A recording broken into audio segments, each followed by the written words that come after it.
This is Gravity's a Sure Thing. Thanks for tuning in.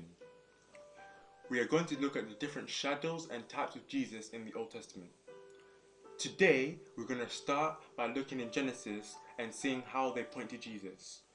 Jesus said, "The scriptures testify of me, and Moses wrote about me." We see Jesus in the creation, Genesis 1:1. In the beginning, God created the heavens and the earth. This word used here in the first verse, translated from Hebrew, Elohim, meaning God in plural form, implying the Trinity. Each time you read of God speaking, you're reading of Jesus. John 1:1. In the beginning was the Word, and the Word was with God, and the Word was God. Also, John 1:14. The Word became flesh and made his dwelling among us. We also see Colossians 5:15-18. He is the image of the invisible God, creator of the heavens and the earth. For through him all things were made. Without him nothing was made. Whether thrones or powers or rulers or authorities, all things were made by him and for him. In Genesis, we see Adam and Eve, which typify Jesus and the church. God created Eve from the body of Adam, so Adam said, "She is flesh of my flesh and bone of my bone." So we call Eve the body of Adam. Just as in the New Testament, we call the church the body of Christ. Adam is a type of Christ. The first Adam sinned in a perfect world.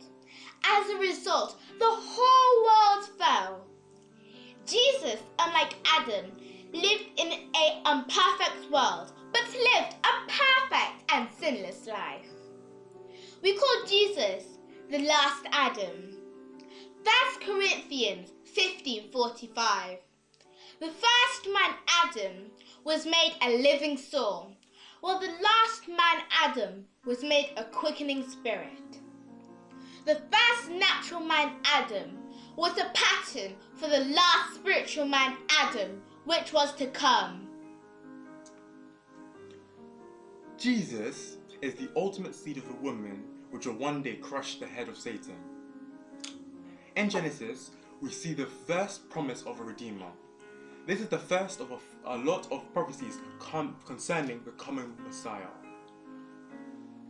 It is prophesied that a virgin birth will bring forth a son that will one day crush the head of the serpent, and he will bruise his heel.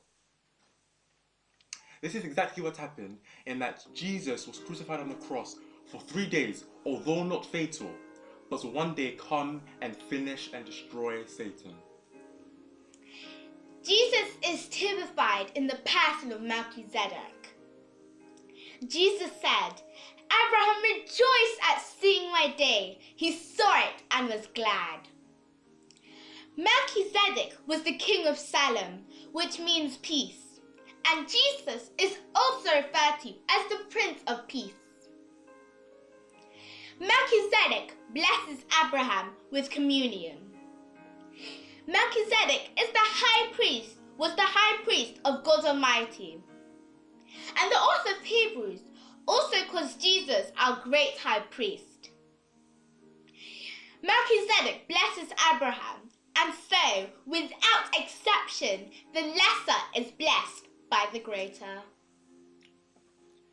In the story of Isaac, we see the foreshadowing of Jesus' death and resurrection. Firstly, Isaac's father Abraham was to give his only son Isaac to be sacrificed to God, just as God was to give his only begotten son to be sacrificed for the whole of mankind. We also see that Isaac was to carry his own firewood, just as Jesus was to carry his own cross, which was made of wood.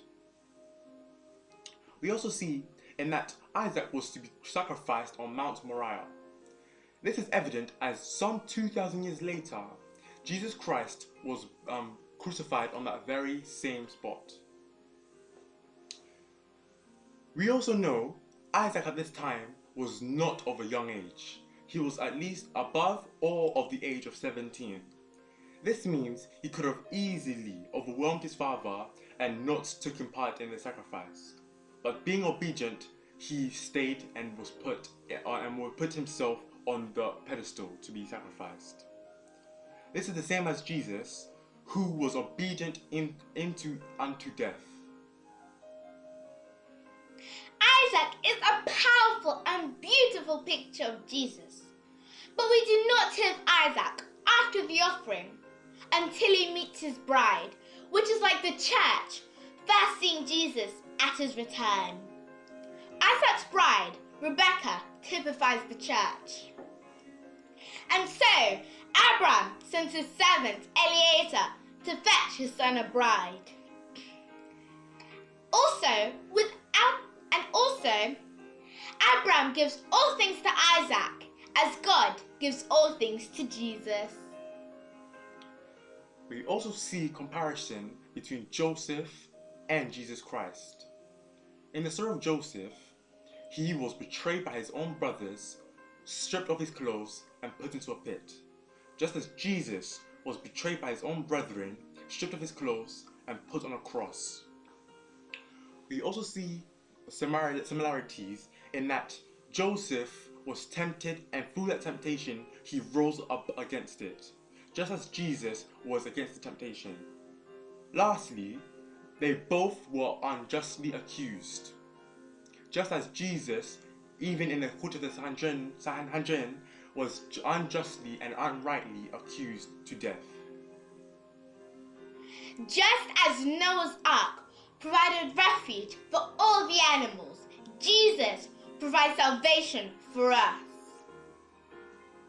In summary, as we dig deeper in the scriptures, we see Jesus, the second person of the Trinity, in different shadows and types.